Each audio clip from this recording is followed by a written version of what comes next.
So mga tol, malungkot na balita po para sa ating mga Pinoy boxing fans sapagkat nabasag na po ang unbeaten record na inaalagaan ng Pinoy na si Ryan James Racasa matapos siyang talunin ng isa ding undefeated Canadian boxer na si Lucas Badi sa kakatapos lang ng laban po nila sa Canada. Tinalo po ni Lucas Badi ang Pinoy na si Racasa sa pamamagitan ng unanimous decision. Pumabor ang mga hurado kay Badi sa score na 99-90, 96-93 at 97-92. Mas lalong lumamang ang Canadian fighter nang matawagan ng knockdown ang Pinoy sa round 7. Isang left hook po kasi ang tumama sa Pinoy mga tol na nagpagulong-gulong sa kanya. Pero makikita mga tol na parang na-outbalance lang po dyan ang Pinoy. Pero dahil may tumamang suntok at natumba siya, automatic knockdown yon. Kaya 10-8 agad ang score. Dahil sa talo ng Pinoy mga tol, nakalasap na siya ng kauna-unang talo sa professional boxing career niya. Bumagsak na po ang record sa 15 wins and 1 loss with 11 knockouts. Habang umabante naman po ang record ni Lucas Badi sa 19-0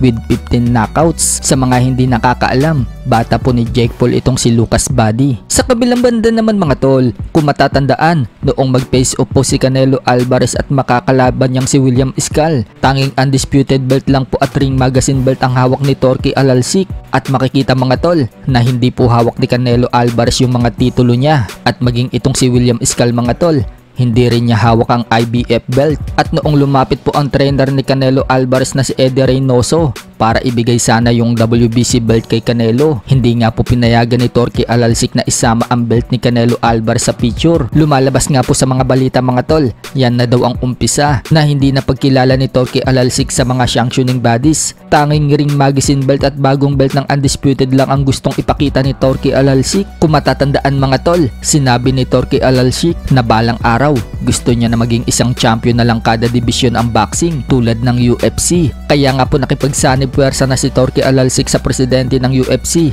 na si Dana White at nagtayo na sila ng bagong promotion sa boxing. Yan yung tinatawag na TKO promotion. So mukhang tumitindi na po ngayon ang pag-iitsapwera ni Torky Alalsik sa WBC. Kahapon lang kasi mga tol, naglabas ng balita ang WBC na nag-utos na ito na kailangan depensahan ni Dimitri Bivol ang kanyang titulo dito kay David Benavides sapagkat si Benavides po ngayon ang mandatory ni Bivol sa WBC. Naglabas po ng pahayag si Torky at sinabing wala daw siyang interes sa laban ng Bivol at Benavides. Wika pa nga po ni Torky mga tol, alam daw ni Bivol kung sino daw ang nag-delivered sa kanya. Kaya advice niya kay Bivol, wag daw ito magpahuli dahil bawat araw meron daw nagbabago. So base nga po sa mga sinabi ni Torky Alalsik mga tol, parang sinasabi niya po dyan na mag-isip itong si Bivol kung lalaban ba ito kay Benavides. Ang gusto kasi mangyari ni Torky Alalsik mga tol na magkaroon ng trilogy sa pagitan ni Bivol at Beterbiev. Pero dahil umiksena itong WBC mga tol, sagabal ito sa plano ni Torky Alalsik na trilogy. Kaya ayaw niyang ibid itong si Benavides versus Bivol. Bukod dyan mga tol,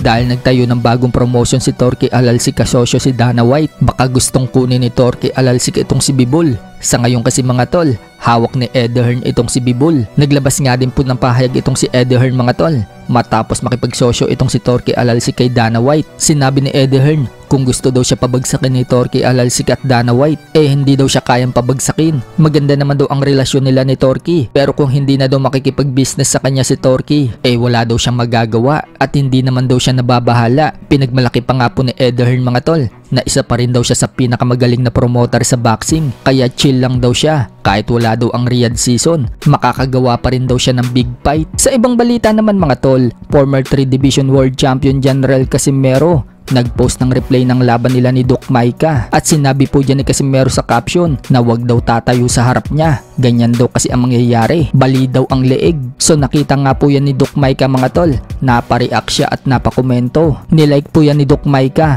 at pinalakpakan si Casimero. So bagamat dinispatcha lang ni Casimero itong si Doc Maika sa round 3, hangang-hanga pa rin si Doc Maika mga tol sa galing ni Casimero. May mga nagkomento naman kay Casimero mga tol at sinabing tamang re-upload na lang daw si Casimero. Kaya sinagot po yan ni Casimero mga tol at sinabing may buti na lang daw hindi niya natapakan.